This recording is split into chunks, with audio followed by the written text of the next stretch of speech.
মালয়েশিয়ার কি অবস্থা বড় ভাই? মালয়েশিয়ার পরিস্থিতি এখন যে অবস্থা, জি বাসায় বইলা শেষ করা যাবে না।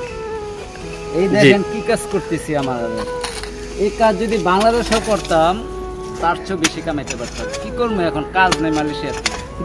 দেখছেন ভিউয়ার, যারা বাংলাদেশ থেকে লাফান, দেখেন মালয়েশিয়াতে এখন বর্তমান পরিস্থিতি, মানুষ ময়লা পরিষ্কার করতেছে, কাজ বিচারে পায় না। মানে সবাই ভাবে যে আমরা মালয়েশিয়াতে থেকে মিথ্যা কথা বলি। ওরা তো আর মাঠ পর্যায়ে নাই ভাইয়া, ওরা মাঠ পর্যায়ে নাই। যারা থাকে তারা ওই পরিস্থিতি শিকার, ওই পরিস্থিতি বুঝতে পারে। যারা থাকে না তারা তো মনে করে যে লাখ লাখ টাকা ইনকাম করে। আসলে তা না, অনেক একটা কাজ মিলাইতে অনেক কষ্ট হয়, অনেক লোকের থেকে জিজ্ঞাসা করতে হয়, ভাই কাজ আছে, এগুলা জিজ্ঞাসা করার পরে তারপরে যদি ভাগ্য ভালো হয় তারপরে একটা কাজ হয়তো মিলে, আবার 2 মাস 3 মাস করানোর পরও টাকা দেয় না মালিকে, ঠিক আছে?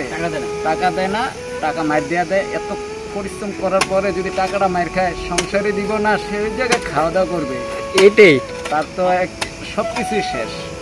এই কারণে ভাইবা চিন্তা আইসেন, আমরা মানা করি না আসবেন না, কিন্তু যাচাই বাছাই করে আসবেন। একদম 100%। শুধু দালালের ভাব পরে হয়ে আইসা যাবেন তা ঠিক না। অবশ্যই আপনারা যাচাই বাছাই করে আসেন। আমরাও চাই আপনিও বাঙালি, আমিও বাঙালি, আমরা মরছি, আপনারা যাতে পরবর্তীতে এইসব ফাঁদে না পড়েন। আসসালামু আলাইকুম।